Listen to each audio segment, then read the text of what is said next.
Hello and welcome. My name is Kay, and I like to tell stories. I also like to listen to stories. Mostly these will be true stories.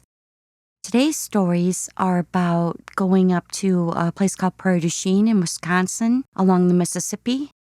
It's where I grew up, is mostly along the Mississippi, right in that region. And we would take a trip once a year, usually is all, up to Prairie du Chien. It was really nice. There was a small resort, nothing fancy. Our family didn't have a lot of money. We didn't get to take regular vacations like other kids did, where they left for a full week plus the weekends, like 10 days of maybe going to the beach or something like that, or Disneyland. No, we didn't get to do that. But we did get to go up to Prairie du Chien. And this was a lot of fun when we went up. The memories are still there of a lot of the times that we went, except for the times when we had storms coming in. On the first storm, I remember being out on the Mississippi with my dad on a little metal fishing boat. All of a sudden, the wind was starting to come sideways, and he looked up at something in the sky. I looked over, I just saw a weird cloud. I didn't think much of it, and he said, "You see a cloud like that, you need to get to shelter." I'd have no idea what kind of cloud that would have been called. We hightailed it. He's got the motor running. We got to get to the shore. And we did beat the storm, but barely. And then when we did, the winds picked up so badly. And we were trying to evacuate our big family tent that we had. It slept 8 people. It was really big. It was staked down real good, heavy canvas.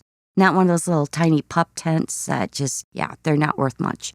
I was inside. My brothers and I, we were grabbing stuff out of there and trying to run to a RV that my aunts and uncles had up there for better shelter. All of a sudden, the winds picked up one side of the tent and started pulling stakes out one by one.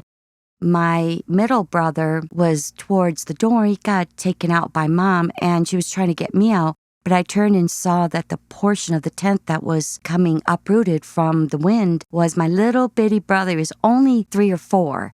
So I turned around. She's hollering, "Get out here." He's crying, everything. "Wait, I have to get S." And I grabbed him, picked him up, and we got out of the tent as more and more stakes were coming out.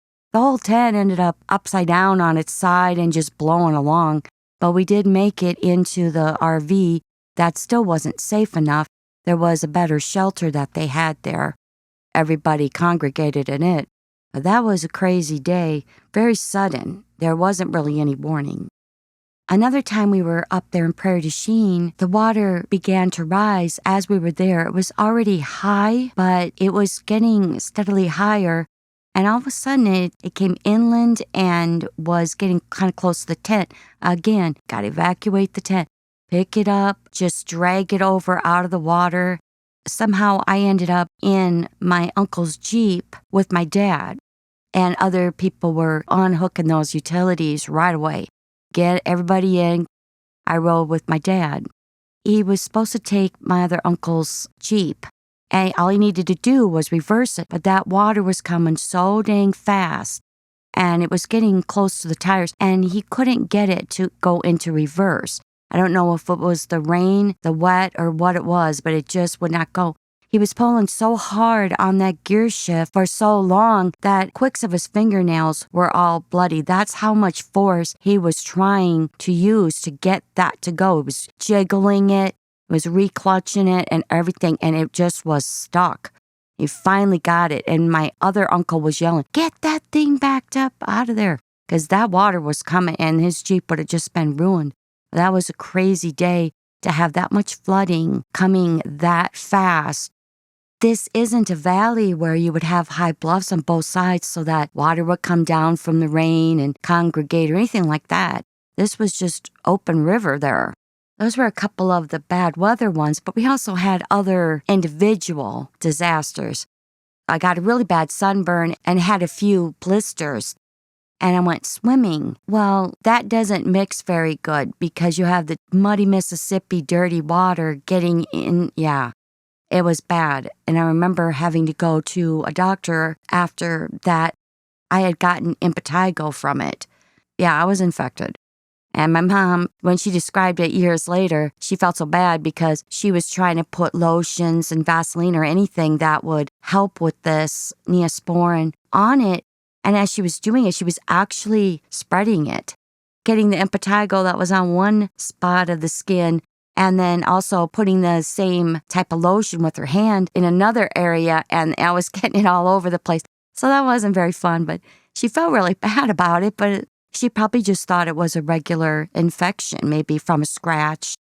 I do remember one time when I lived in Florida having a cut on my foot and going into the ocean, the Atlantic. That was an instant infection. So you can imagine the river water from the Mississippi, not so good.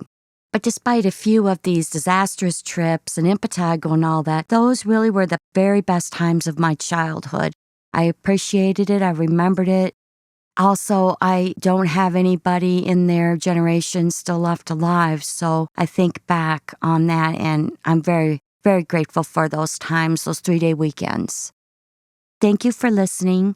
Come back next time, and I'll have some more stories for you. Take care.